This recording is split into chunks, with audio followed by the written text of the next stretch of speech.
I stared down at the freshly dug hollow pit in front of me which had once been a grave. The mahogany casket, once occupied, now lay vacant at the bottom of the 6-foot hole. "And you didn't see anyone last night?" the officer asked me, writing something down in his notebook. I shook my head, defeated. I'm a night cemetery guard for a churchyard in the sleepy town of Orlingdale, England. Aside from shooing off the occasional group of teenagers or escorting lost mourners out of the grounds, nothing like this had ever happened at my job. "I don't understand who would do this," the vicar growled behind me as the police gathered their evidence and left after promising they'd patrol the area tonight. "What horrid person would steal a body? This is despicable." He put his arm on my shoulder reassuringly. "You won't be working alone tonight," he told me.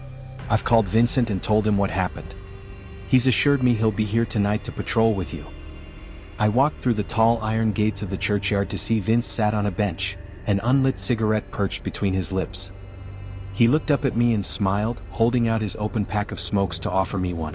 "Weird fucking thing to do, you know," he muttered, flicking his lighter and raising it to his mouth. "Robbin' a grave for a corpse." I nodded in agreement, taking a long drag of my cigarette. Vince was a younger man in his early 30s. He was tall and skinny with a head of floppy blonde hair. He and I were both hired as night guards at around the same time a year ago, but we'd often be working different nights, so never really got a chance to properly talk.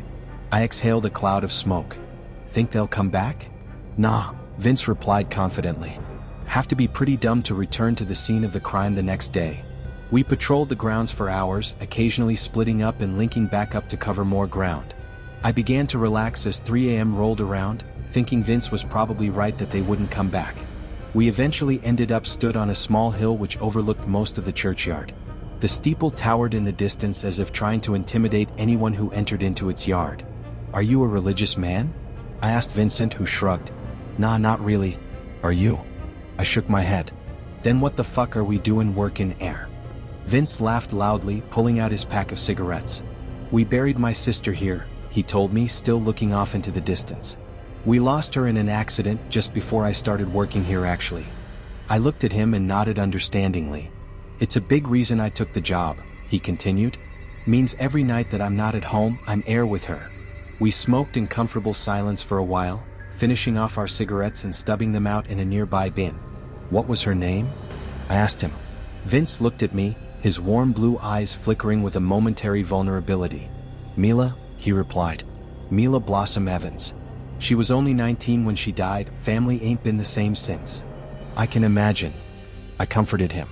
Vince opened his mouth to speak, but was cut off by a loud metallic noise coming from the corner of the yard. "The fuck was that?" Vince asked in a hushed tone.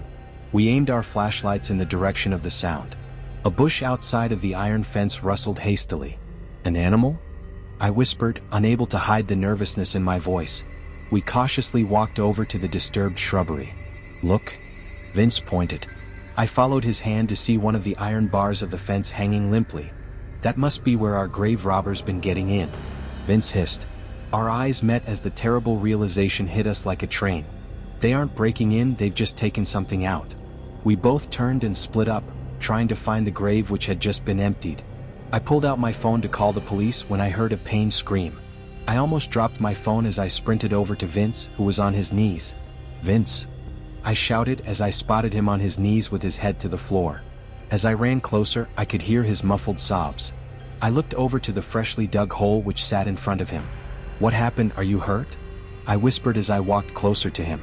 That's when I saw the familiar name on the headstone. The police came and went, yet again taking a statement and promising to patrol. "More should be done," I snapped, annoyed. "Why aren't detectives coming to take evidence? Why aren't Dash?" I know," the vicar said softly. "Remember, this is a small town. They're doing what they can for now. Forensics have already been, but we're such an isolated town. We just have to trust they're doing their best." "But what about Dash?" "Vincent?" The old vicar finished my sentence. "I've insisted he go home and have some time off." The vicar stepped closer to me. "He doesn't have any family. His sister was all he had. I can't imagine what he's feeling. I'll be joining you on watch tonight while he's away.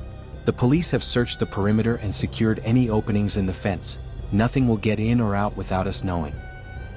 Raised voices filled the evening atmosphere as I entered the cold iron gates of the churchyard. "You should be at home resting," "You've no reason to be here tonight," the vicar said sternly. "She was my sister. I want to be here, I need to be here." Vince replied sharply. "This isn't helping anyone, please go home," the vicar told him. I walked up to them and cleared my throat. "Ah, thank goodness you're here," the vicar gestured to me. "Vincent just arrived and I've told him he should be home resting. Could you dash?" "No, I gotta be here to catch this prick." Vince looked at me, his voice slightly breaking. "She was my fucking sister, man." A wave of sympathy washed over me as I remembered what the vicar had told me last night. "I mean, we could use all the help we can get," I suggested. "3 people is better than 2.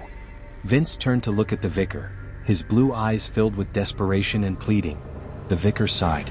"I'm not trying to be malicious, I'm just thinking about what's best for you. If you really want to stay, I can't force you to go. But I really think it's best if you were at home recovering emotionally." Vince nodded. "I'd like to stay." "What do you think you're doing? Stop that at once." I shone my flashlight in the direction of the vicar's voice in the distance and began running towards him. The vicar stood on the grass with his phone to his ear. In front of him, a short man dressed in all black stood over a grave which had been partially dug into. The man stood with his hands raised in the air and a shovel at his feet. His facial details were impossible to make out due to the black ski mask over his head. "Please dash," the man pleaded in an accent I couldn't place. "Now you just wait there, the police are on their way," the vicar told him sternly. I felt a rush of wind as Vince lunged past me and tackled the man. "Stop it now, stop it," the old vicar yelled as Vince began throwing punches. The vicar grabbed Vince by the shoulders and attempted to pry him from the man, who had curled himself into a ball to protect himself from the blows. I grabbed Vince's other shoulder and we managed to pull him off his prey. During the scuffle, Vince had unmasked the grave robber. He looked to be in his 40s with short dark hair and brown eyes. He was sweating heavily. "Please," the man begged. "What are you doing in my churchyard every night, digging up the deceased?" the vicar demanded. "Please," Andres repeated. "It will kill me." "What are you talking about?" Andres took a breath, still sitting on the floor with his legs to his chest. "It followed me over here. I fled from the Philippines. It followed." "Who followed you?" the vicar asked, looking confused. "It smelled the death on me," Andres continued. "I have an illness, not long left." Andres noticeably shuddered, clutching his legs closer to his chest like a scared toddler. "I ran away, but it came after me. It found me. I feed it to keep it away. Please, it will kill me." "I don't understand," the vicar spoke up. "What's come after you?" Andres looked up at him, his eyes wide. "Bal Bal." "I beg your pardon?" the vicar asked, leaning closer to the terrified Andres. "Bal Bal," Andres repeated, a tremble in his voice. "In my hometown in the Philippines, we were told stories as children about the creature that steals corpses and stalks the dying. I thought it was just stories, but then I got ill. I heard it every night on my roof. I smelled its putrid rotten odor. I saw its evil face at my window waiting for me to die so it can dash." Andres was abruptly cut off by Vince. "This is bullshit," Vince snapped. "Why are we listening to this weirdo's bollock story? He's obviously fucking insane and eating corpses." No, Andres shook his head violently. "I wouldn't. I only took what was necessary." "Yeah, you took my fucking sister," Vince spat, a malicious look in his eyes. "There's a lot of empty graves here I could fill." "No, please. I'm sorry, I didn't know, please don't. I'm sorry." I held my arm up to block Vince, who looked like he wanted to resume his attack on the sniveling Andres. "You don't understand what it's like," Andres yelled with a broken voice. "I have my final months in fear of this creature. I will not know peace." "Now calm down," the vicar instructed. "The police are pulling up now.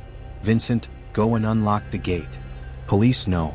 No," Andres shouted desperately. "I need to feed it, I can't dash." "That's enough now, please," the vicar said assertively. "You're clearly unwell. I hope you get the care you need." The 3 of us stood back and watched Andres be led away in handcuffs, his cries and pleas falling on deaf ears. I woke up feeling a sense of accomplishment.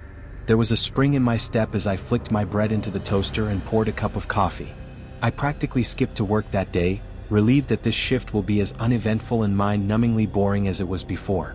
Vince volunteered to work with me tonight, ignoring the vicar's advice to take some time away. The hours practically flew by as we trudged up and down the gravelly paths. And then I smelt it. A putrid smell, as if I'd walked into a tomb of 100 rotting bodies. "What the fuck?" I choked, covering my nose. Vince shone his flashlight around. "What's that smell? I'm gonna puke." He spat, clasping his hand over his mouth. A shadow briefly covered the moon. "What was that?" I asked, looking up into the crisp night sky for anything out of the ordinary. "Up there." Vince pointed to a dark figure balanced on the tiles of the steeple. "What the fuck, who's that?" I whispered. "It's fucking Andres," Vince snapped. "I'm gonna kill him." "I don't think Andres could get up there," I said, the nervousness I'd been pushing down escaping into my voice. "I don't think anyone could get up there." Vince's face turned from fury to fear as he realized what I was saying. Before either of us could say another word, the figure quickly scaled down the steeple roof with a natural ease no human could manage. As it reached the roof of the church building, it extended its long arms and glided out of sight. I looked at Vince. His face was pale, and his wide eyes remained locked on where the creature had gone. "We need to leave," I whispered, terrified. "Our only way out is past where that thing went." Vince replied, his voice haunting and hollow. I cursed when I remembered the opening in the fence that Andres had used, which had now been sealed off. "I say we run for it," Vince whispered. "Don't look back, just run to the gate." "What? No way," I hissed. "Then what? You wanna wait in here with this fucking thing?" Vince hissed back. "Call the police," I told Vince. "They'll help us." Vince went quiet for a moment before confessing. "I never take my phone to work. No point, who am I gonna message? Only person I had that meant anything's gone. I got you, but I'd feel like a twat messaging you on your nights off."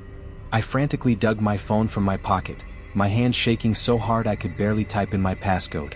The loud sound of a branch breaking behind us propelled us into fight or flight, Vince grabbing my sleeve and pulling me, causing me to drop my phone as we fled. We ducked behind a large headstone in the middle of the yard, gasping for breath. "Vince," I dropped the phone. I whispered, frantic. "Ah, fuck. It's okay." Vince tried to calm me, although I could hear the masked desperation in his voice. "Can you see it?" I asked him, too scared to move from the false safety of our limestone cover. "I'll check." Vince slowly and silently rose onto his knees, building up the courage to peer around the grave. I felt my stomach tighten suddenly. I tried to force myself to take a deep breath, but it felt as though my abdomen were in a vice. I reached down to clasp the pressure in my side, when my hand met something wet, cold and unfamiliar. I looked down. Gripping my thick winter coat was a gray, slimy, bony clawed hand. "Vince!" I screamed, frantically squirming out of the creature's clutch. Vince looked over at me before looking back and becoming face to face with the putrid creature. It then stood upright and towered over us as we began desperately crawling backwards. It was tall, with dark crimson eyes, yellow rotten teeth and a disgustingly long tongue which seemed to lap hungrily at its chest. Its skin was a horrible greenish gray, and its arms were connected to its entire torso by a tight flap of skin, similar to a bat. Its limbs looked almost human, with 5 long, sickly fingers all accompanied by filthy, bloodied claws. And the smell. The creature smelled like the pinnacle of decomposition. Its hot breath filling our lungs with the unescapable stench of death. Vince grabbed my arm, pulling me up.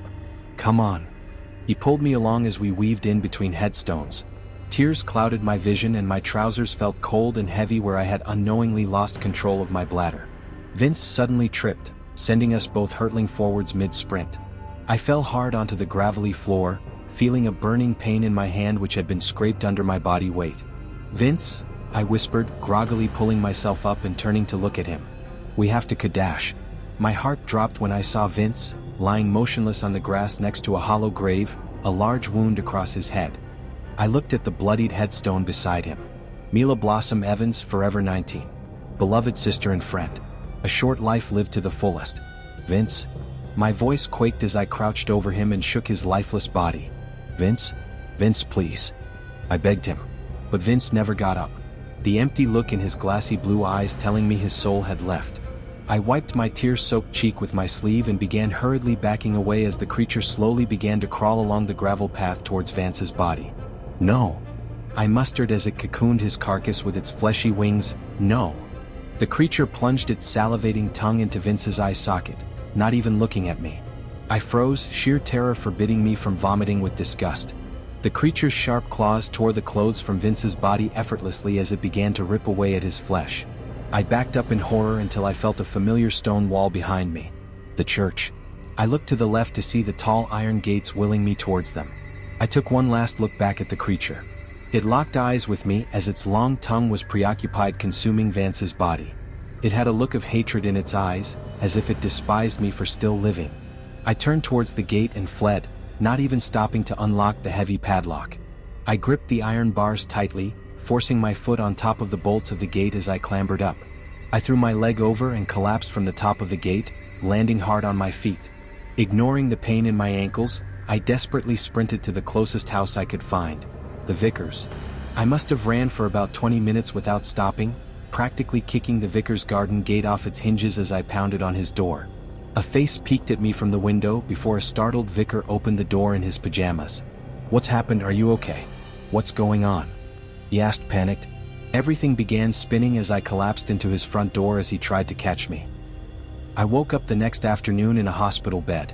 After having myself discharged, I used the hospital phone to call a taxi to the vicar's house. I knocked on his door, less frantic this time. He opened the door in a pair of blue jeans and a relaxed cardigan, looking surprised to see me. "Oh, you're out already? You should have called. Come in." We sat in his living room and I told him everything that had happened that night. "Yes, I'm sorry to hear about Vincent.